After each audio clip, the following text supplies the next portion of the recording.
So it's a Sunday evening, and today we're going to be pressing some seaweed. I was at the beach a bit last week, end of the summer, collecting some seaweed. So I said earlier in the year when I was pressing flowers that we'd do some pressing seaweed.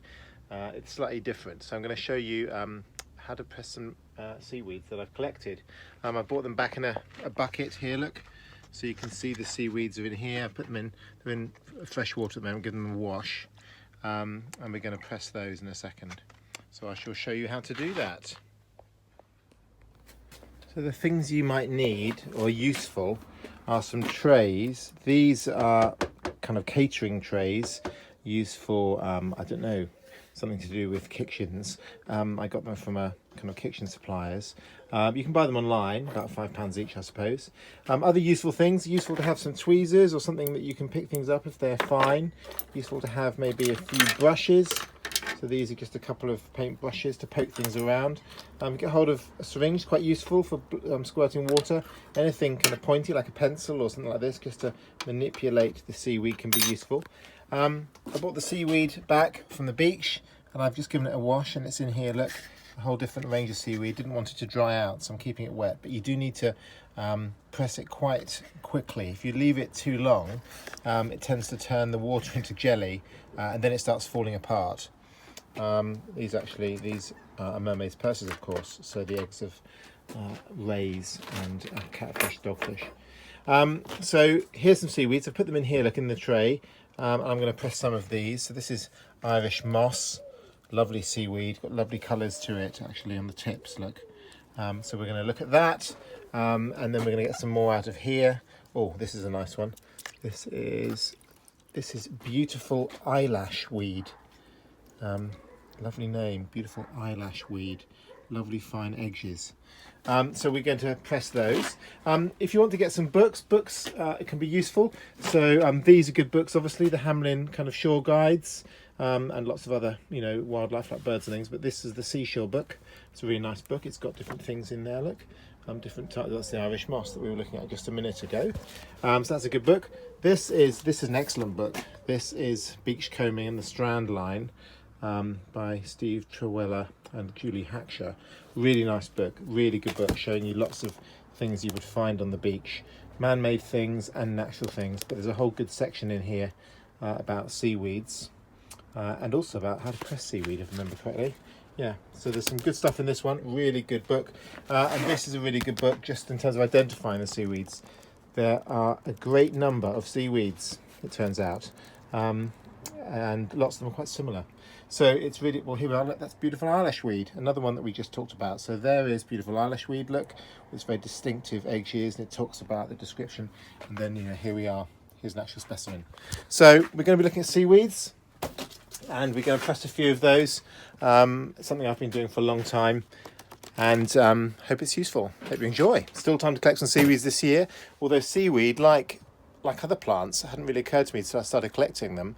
But seaweed, of course, is growing throughout the year. So in the spring, you find new, fresh, green seaweeds and new seaweeds kind of growing as the sunshine, kind of the length of the days build up in, March and April, May. And as you get to the end of the season, as we are now at the end of August, the seaweed starts looking a little bit tired and kind of dying back, and it's a bit on the turn. And in a few months, it'll be, it'll be hard to collect good seaweed, or some types of seaweed. Of course, there are lots of species, and they grow at different times of the year. But the best time really is kind of early summer, I'd say. But yeah, collect it on the beach at low tide, responsibly and safely, but beautiful when it's pressed.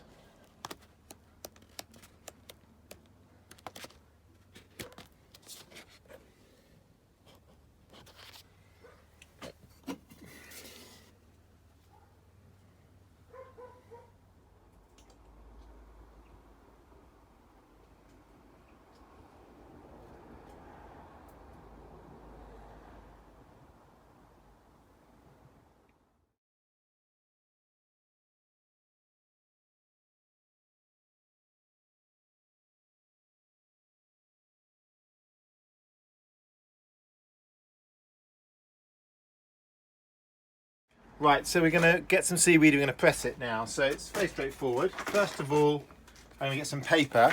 This is watercolour paper from a watercolour pad that I've cut down. You could use thin card, really thin paper like A4 foolscap paper tends to buckle really easily, so something a little bit thicker would be better. And you put it in the water like this so that it goes under the water in the tray.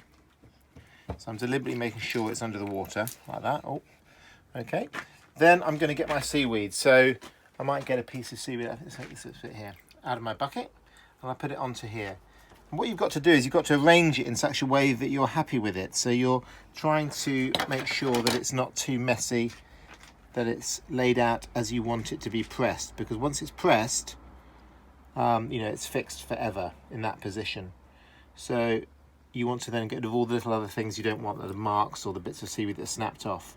So I'm arranging the fronds delicately, like that, using brushes maybe. Sometimes I might use little syringe like this, and I might use it to kind of force the water across the surface, and that can make it fall naturally in a nice shape. You want to undo the folds really and untangle it slightly, and check there's no thing stuck in it that you don't want. So that's good, I'm happy with that. So now what I've got to do is I've just got to very carefully lift it out of the water, and by doing that it sticks to the paper. So as I lift the edge, maybe stopping it moving like that, I very slowly lift it up. I might brush away any marks that I see, any little bits I don't want, and I peel it out of the water like that. So it naturally will stick to the paper because it's wet. And then I'm going to drip it so that most of the water comes off like this. Then I'm going to take it over here, and I'm going to put it into a press. Now all I've got here is a wooden board and the lid of an old, well, it's actually the lid of an old IKEA kitchen cupboard. But it lets a bit of air in, which is quite nice. And then I'm going to lay that on top of some kitchen cloths, the cloths you get for kitchens for wiping, you know, washing up.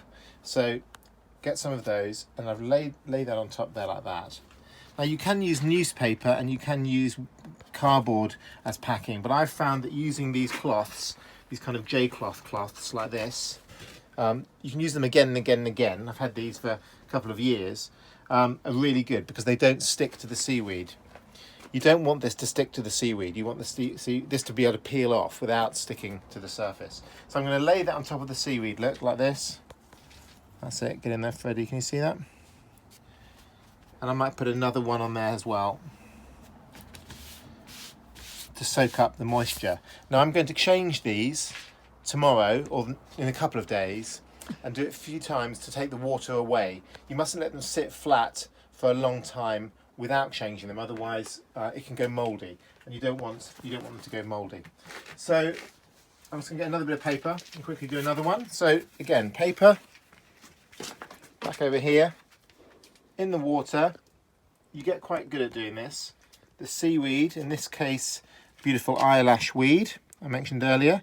So first of all, I'm just finding the holdfast, the bit that was joined on to the rock originally. So what do I consider to be the bottom of this piece of weed? It's there, look, it's this piece here. So I'm laying it down like that, and then trying to make sure it's not tangled. So that piece should come out of there like that. There we are, I'm using the brush to help me lay it out. And then again, I'm just going to pin that down, and I'm going to lift it up like that. Now looking at that, I can see that that one's got a fold in it. So I'm folding it over. There we are. There we go. If you don't like the position it's in, you can always move it again in the water. But you're trying to remove all the marks and get it in the centre of the paper. And then having dripped it, again, I can stack it on top of the early one. And I can put another bit of cloth on top. And maybe another bit of cloth there. There we go. And then we're done. But what we need to then do is we're going to need to then press it. So I'm going to put this over the top. And the way I'm going to press this is I'm going to put a strap around it like this, look. This is the strap that goes over the top. So then I put the lid on here, and I might have 5, 10, 20, 50 bits of pressed seaweed in here. And then I just put a ratchet strap on here like this. Well, this is just a very simple luggage strap, and I can pull it tight, and that will give it a nice press. And I can just leave it like that, that's fine. There are lots of other ways to do that. You can just use, if you want to, G-clamps maybe, or even a pile of books, or sometimes I might use bolts, actually bolt the corners like this in a press. You can see seaweed in there. But again, the thing is to not leave them damp so they don't go mouldy. And then you just leave them. So I mean, you could take the pressed seaweed out in a week, but really I'd leave it 2 weeks maybe, and I change again the cloths so that they don't sit damp on the surface. So you're reducing the moisture, removing the moisture, but keeping them flat until it's really dry. If you take them out when they're still damp, then they'll wrinkle up again. The papers will curl, and if you want them nice and flat, then you've got to make sure they're pressed properly. So you can see some examples here of different weeds. These are beautiful. Sargasso weed there, look with its little seed pods, and some more Irish moss. So lots of different types of seaweed. Yeah, eyelash weed. So this is the same weed we were looking at, eyelash weed, earlier. And then these seaweeds, of course, you could frame them. It's a good idea when you're first doing this, I would suggest also, to write a little bit of detail, possibly the species of the weed, but certainly the location and the date, just in pencil in the corner. So I will do that as well, so that I've got a record of where they, where they were found and where they went into the press. So these were from Mill Bay, near Salcombe in Devon on the Kingsbridge Estuary, and these were pressed on the 25th of July 2019. Okay, so very straightforward, lots of fun, but it starts with you collecting some seaweed from the coast. So get out there while you can and press some seaweed. It's a lovely thing to do. Thanks then.